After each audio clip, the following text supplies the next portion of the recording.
revoluções do passado que eu considero mais fundamentais foram os loucos anos 20 e o aparecimento dos métodos contraceptivos. A época dos loucos anos 20 trouxe uma mudança cultural significativa em várias áreas, inclusive na área da sexualidade. Durante esta época houve o surgimento de uma cultura de juventude mais prominente, o que fez com que os jovens sentissem mais vontade de quebrar as regras dos seus pais e também de experimentar uma vida mais independente, alterando assim a maneira como viam e viviam a sua vida sexual. Durante esta época, as mulheres também começaram a utilizar roupas mais justas e mais curtas, como é o exemplo dos vestidos flapper.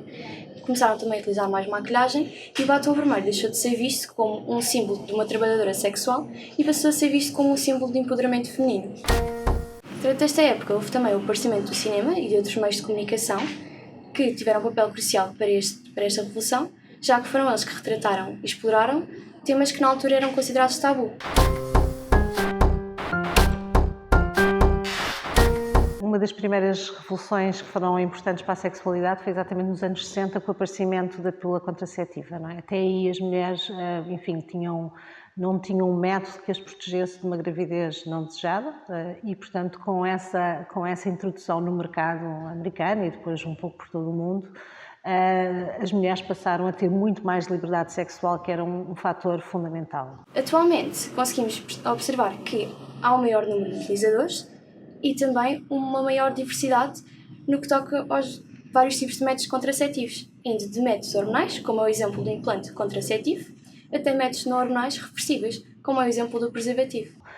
Claro que em Portugal as coisas não foram logo assim tão rápidas, estávamos num regime fascista, portanto só a partir de facto de 74, 75 é que as coisas começaram a ter outro impacto na nossa sociedade, com o aparecimento também do ADAPF, a Associação de Planeamento Familiar, e portanto num contexto em que o sexo não representava procriação, que era aquilo que acontecia até então. Estamos nos anos 70, não é? Nos anos 80 passamos por um marco importante da nossa história, que é o aparecimento da HIV-Sida, não é? Portanto, de repente, estamos em plena revolução relativamente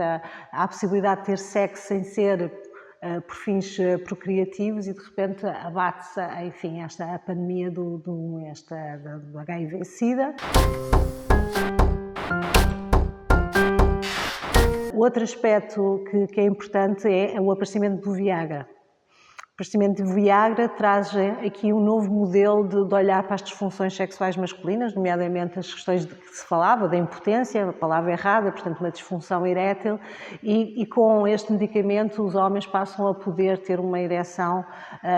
durante muito mais tempo na sua vida e deixam de ter aquela grande angústia que era deixar de ter efetivamente uma ereção e, portanto, passam a ter este comprimido azul mágico que faz com que possam efetivamente retomar a sua vida sexual. Resta dizer que este Viagra não vem com um manual de instruções como é que eles podem ser melhores amantes nas suas relações e como é que podem dar mais prazer às parceiras.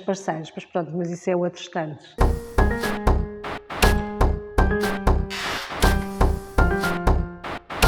A seguir temos aqui a entrada também das questões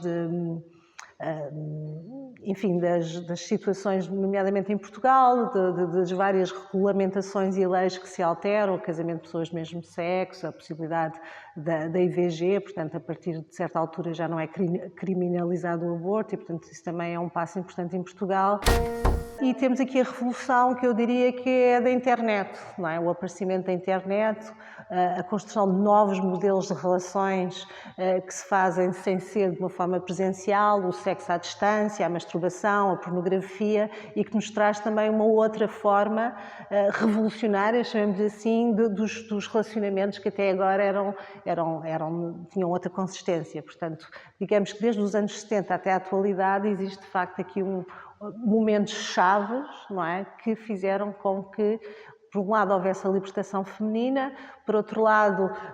digamos que há sempre avanços e retrocessos nesta área da sexualidade, mas às vezes estamos muito abertos, somos muito esclarecidos, educação sexual muito, muito ativa e depois, de repente, há retrocessos, principalmente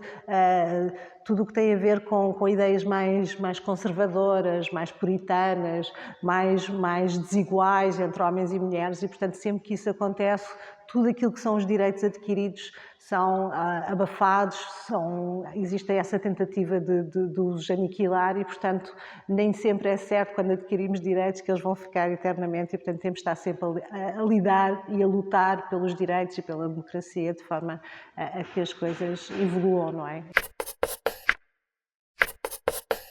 Mesmo havendo uma maior aceitação, ainda há muita gente que é vítima de crimes de ódio baseados apenas na sua orientação sexual e identidade de género. E para isso é importante que continuemos a trabalhar para fazer com que a nossa sociedade se torne mais inclusiva e que cada um se sinta à vontade para expressar a sua sexualidade. Também é bastante importante que sejam criadas novas leis e reforçadas também em relação ao tráfico humano e ao tráfico sexual, pois todos os dias milhares de pessoas são vendidas neste mercado ilegal, desde recém-nascidos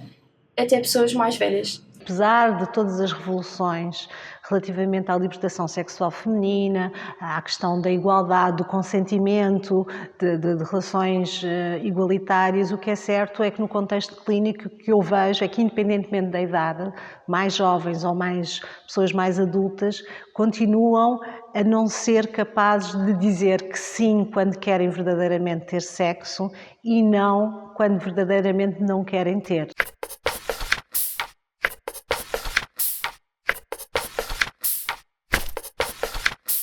No futuro, eu queria muito que as mulheres, principalmente, fossem capazes de dizer não e sim quando desejam, porque quando elas fizerem isso e quando os parceiros ou parceiras respeitarem essa autodeterminação de disponibilidade, dizer que sim ou que não, obviamente todos os encontros vão ser muito mais positivos, vão permitir que a mulher se excite, que o homem se excite e que tirem os dois muito mais prazer e intimidade de todo aquele encontro. Portanto, é preciso dizer sim